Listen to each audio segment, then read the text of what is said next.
সবচাইতে শ্রেষ্ঠ নফল ইবাদত হচ্ছে কোরআনের তেলাওয়াত, ঠিক কিনা? আল্লাহর হাবিব সাল্লাল্লাহু আলাইহি ওয়াসাল্লাম বললেন, নফল ইবাদতের মাধ্যমে আল্লাহর কাছে যেতে চাও, নৈকট্যপ্রাপ্ত বান্দা হতে চাও, আফদলুল ইবাদাতি তিলাওয়াতুল কোরআন। সবচাইতে যত নফল ইবাদতের লিস্ট হতে পারে, এই লিস্টে র্যাঙ্কিং এ 1 নাম্বার থাকবে কোরআনের তেলাওয়াত। এই কোরআন তেলাওয়াত করতে রাজি আছেন তো? তাহলে কোরআন তেলাওয়াত করব। 2 নাম্বার তাহাজ্জুদের সালাত পড়ব। কিসের নামাজ? হুজুর ফজরই পড়তে পারি না।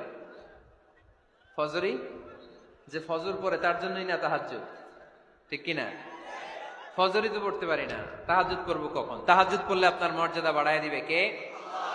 রব্বুল আলামিন বলেন, ওয়া মিনাল লাইলি ফাতাহাজ্জাদ বিহি নাফিলাতাল লাকা আসা আন ইয়াবআসাকা রাব্বুকা মাকামাম মাহমুদা। তাহাজ্জুদের নামাজ যারা পড়বে তাদের মর্যাদা বাড়িয়ে দেয় কে?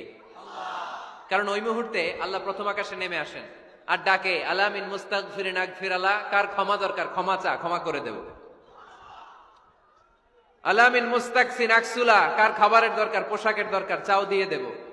চাও, কার কি লাগবে চাও আমি দিয়ে দেব। এজন্য শেষ রাতের দোয়া আল্লাহ কবুল করে।